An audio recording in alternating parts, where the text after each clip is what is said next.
Tudo bem, pessoal? Hoje comentário sobre Halloween H20, 20 anos depois, filme de 1998 dirigido por Steve Miner e que promoveu uma retcon dentro da franquia Halloween, porque tanto Moustapha Akkad, que era o produtor, quanto os executivos da Miramax, que tinham os direitos de distribuição, eles consideravam que seria praticamente impossível desenvolver qualquer história plausível após os eventos ocorridos em Halloween 6, e eu tratei especificamente sobre isso no vídeo anterior. Ainda assim, alguns roteiros até foram discutidos para Halloween 7. Um do Daniel Farrant, por exemplo, envolveria toda a cidade de Haddonfield em uma conspiração para proteger o Michael Myers.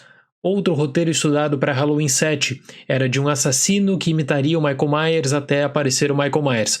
Para quem é fã e para quem se interessar mais sobre isso, tem um livro apenas de bastidores desses roteiros, só está disponível em língua inglesa, mas o link está na descrição. Só que analisando o subgênero slasher, nós temos uma era de ouro na década de 80 e aí depois um período de esgotamento.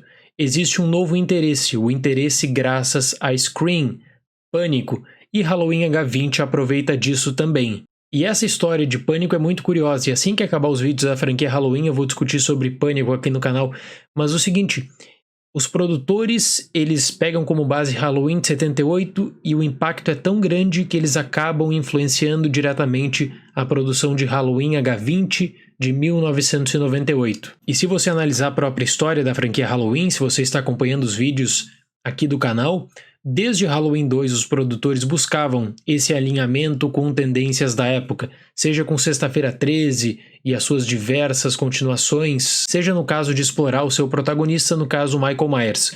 Mas o sucesso de Pânico mostrou para o Moustapha Akkad, especialmente, que existia espaço para investimento e que existiria espaço para reestruturar a própria franquia Halloween. Tanto é que o projeto de Halloween H20 era extremamente ambicioso. Além do retorno da Jamie Lee Curtis, o Moustapha Akkad também queria o John Carpenter na direção e também o envolvimento dele no roteiro. Até existia um pré-acordo da Miramax com o Carpenter, só que o problema era que os Weinstein eles não queriam um contrato de longa data. O Carpenter queria um contrato para 3 filmes e 10 milhões de dólares e a Miramax oferecia um valor menor apenas para Halloween H20. Mas mesmo sem o envolvimento do Carpenter, é nítido que estamos tratando aqui de um longa com investimento mas muito maior, especialmente quando a gente compara com a entrada anterior, Halloween 6. Então, por exemplo, Halloween H20, entre produção e marketing, custo de 20 milhões de dólares, 4 vezes mais que o longa de 95, e existia com isso, claro, o grande interesse para explorar a imagem da Jamie Lee Curtis. 20 anos após a original Noite do Terror, Laurie Strode, interpretada por Curtis,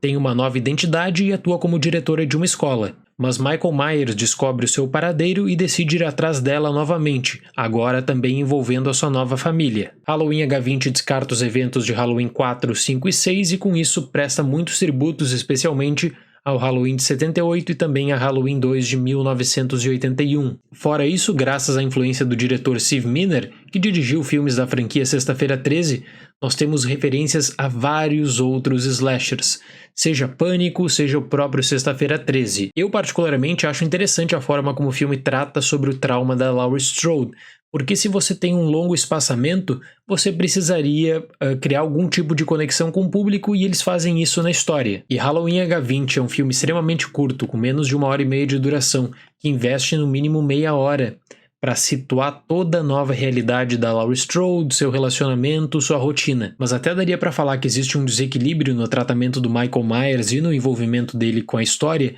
quando você nota que apenas os 25 minutos finais são dedicados para a perseguição e que você cria uma expectativa e ela acaba não se concretizando na minha leitura. Um ponto que eu detesto em Halloween H20 é a trilha sonora. Aliás, eu creio que aqui é um bom exemplo de como um acompanhamento musical de baixo nível acaba também afetando a experiência no geral. Como eu até citei no vídeo anterior, o Alan Howard, ele teve problemas com Halloween 6, era um filme totalmente comprometido, mas no caso do Alan Howard ele teve que compor 2 trilhas completamente diferentes, tinha questão criativa, tinha envolvimento dos produtores e com isso o Alan Howard infelizmente não retornou para Halloween H20. Os produtores chamaram o John Ottman, que por sua vez também não teve todas suas ideias aproveitadas. Hoje em dia todo mundo sabe que existiu uma interferência direta do Bob Weinstein na trilha final de Halloween H20, especialmente na seleção de algumas músicas.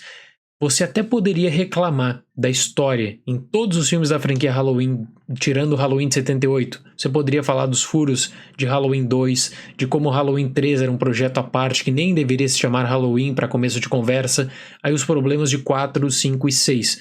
Mas tem uma coisa, pelo menos na questão musical existia algum tipo de investimento. Pelo menos existia uma marca, seja com o Carpenter ou com Alan Howard, nem que fosse apenas na exploração da música tema.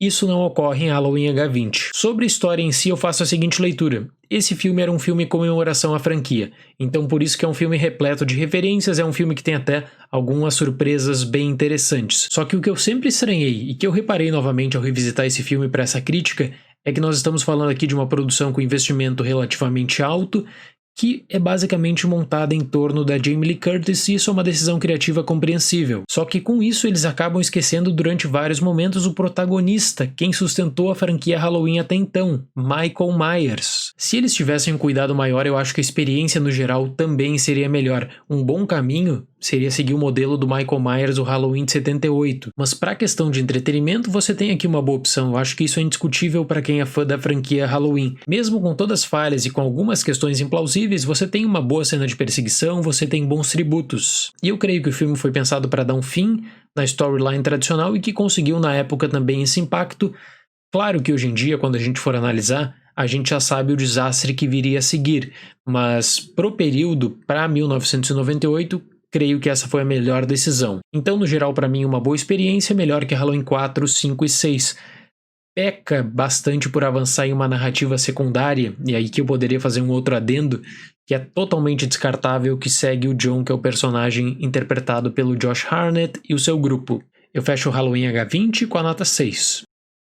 Certo, pessoal? Seria esse o comentário de hoje. Muito obrigado pela atenção, até mais e tchau!